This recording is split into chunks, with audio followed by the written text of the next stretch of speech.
Welcome to a night of total terror. In 1968, George Romero brought us Night of the Living Dead. It became the classic horror film of its time. We must not be lulled by the concept that these are our family members or our friends. They are not. They will not respond to such emotion. Now, George Romero brings us the most intensely shocking motion picture experience for all time. It gets up and kills. The people it kills get up and kill. When there is no more room in hell, the dead will walk the earth. First came the night, then came the dawn. Now comes the most eagerly awaited day in horror film history.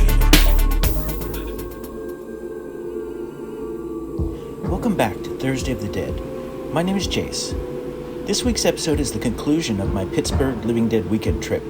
This also features my experiences at day 3 of Living Dead weekend. Since Claire and I were staying at the DoubleTree, we had access to the mall before the show started for day 3.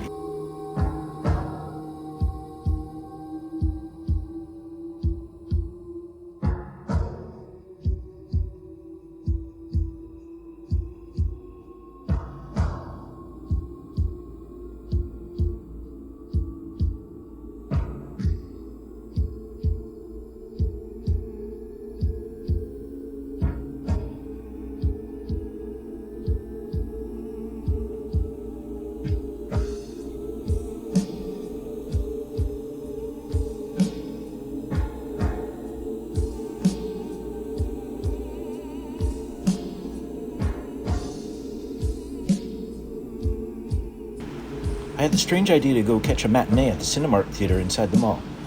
For some behind the scenes, the theater is now where the JCPenney's was back during the filming of Dawn of the Dead. We were lucky in that there was a new horror movie playing, The Boogeyman, which was based on the short story by Stephen King. This seemed perfect, so I ordered our tickets and we went to watch the movie. We both enjoyed it, and seeing how Stephen King and George Romero were friends and collaborators, it all made sense. While watching the movie, I was occasionally distracted by the thought, I'm in the Monroeville Mall, that kept creeping in. The movie was directed by Rob Savage, who, in another connection to George Romero, has been a guest on the Garf Network.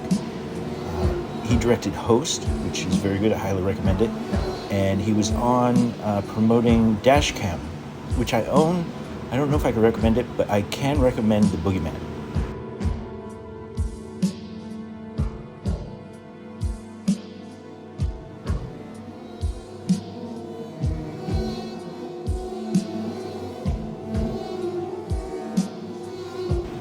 After the movie, we went to one of the dealer rooms where Tom Savini was. Tom is a personal hero of mine. I own all of his books and most of the movies he's done, FX, or acted in.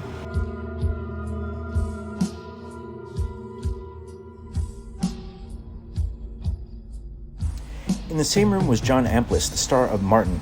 He also played a couple choice roles in both Dawn of the Dead and Day of the Dead. John was super friendly and talkative. I mentioned to him how I'd been on the roof of 247 Fort Pitt on Friday, which is why I asked for a signed photo of him as Martinez. Wow. Very nice guy. Was that part of a tour or No. no? We actually got into the neighbors. They arranged.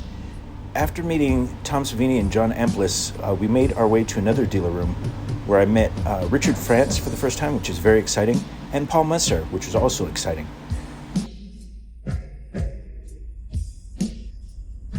Okay, the Jays. I'm looking for like Friday. You don't want the dummies line? Oh, okay, yes. Since you put it that way, yes. Richard France noticed that Claire laughed when he asked about the dummies line, and he insisted that Claire be in the picture with us, which I thought was cool.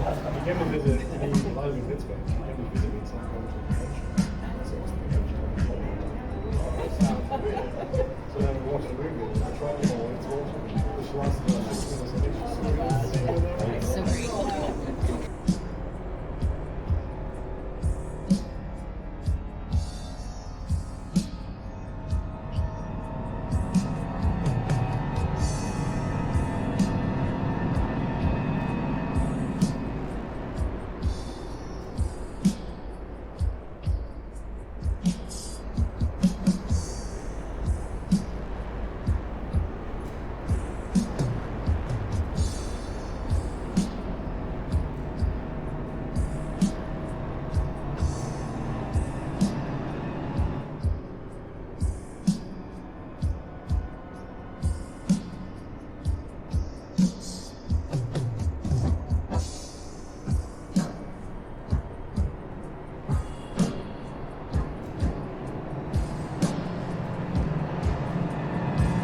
Our flight back was leaving very early, which meant that we're leaving the hotel before 5 a.m. Eastern Time. This was made more challenging by the time change, as waking up at 3 a.m. in Pittsburgh was like waking up at midnight in Sacramento. We rode with our Lyft driver to the airport, which was a decent drive, as we were out in Monroeville now instead of Pittsburgh.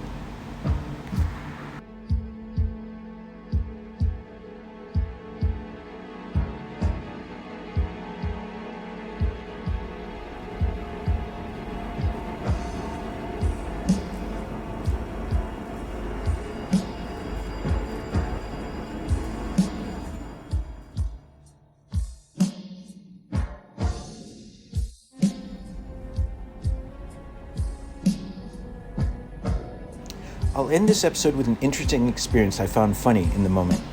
Our flight back was on Spirit Airlines, which I'd heard some negative things about.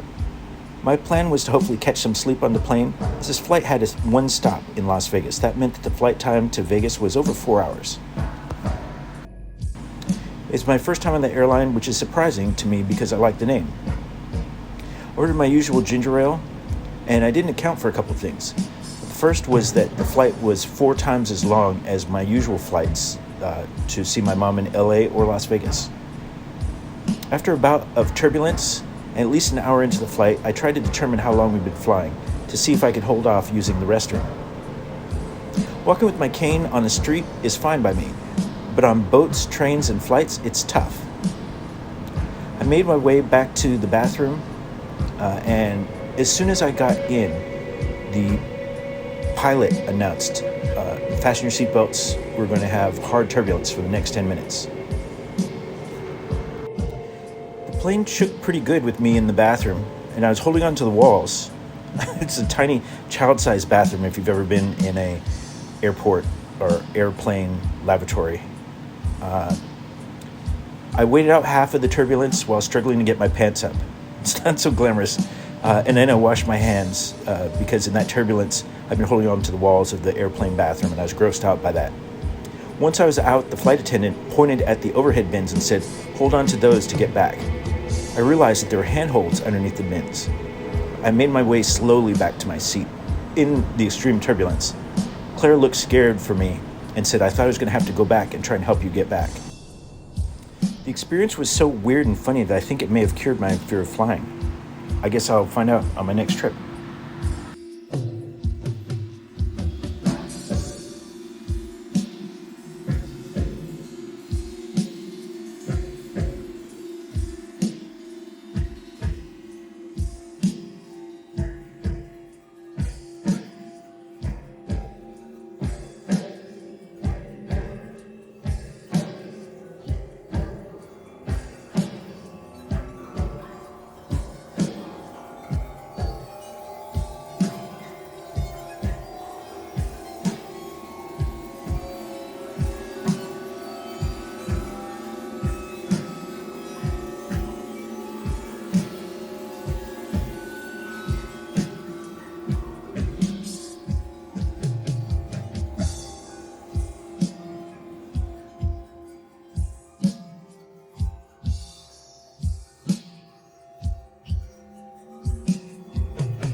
So anyway, glad that you made Monroeville. Glad that you had a great time. Hope that I'll see you again in Monroeville or some of the other conventions or public appearances that I make. Or see me in film, and maybe we'll talk about that when I see you. So best to you, Jace. Thank you for the questions, great questions, and have a great day, a great month, and a spectacular year. Talk to you. Out of here. Bye.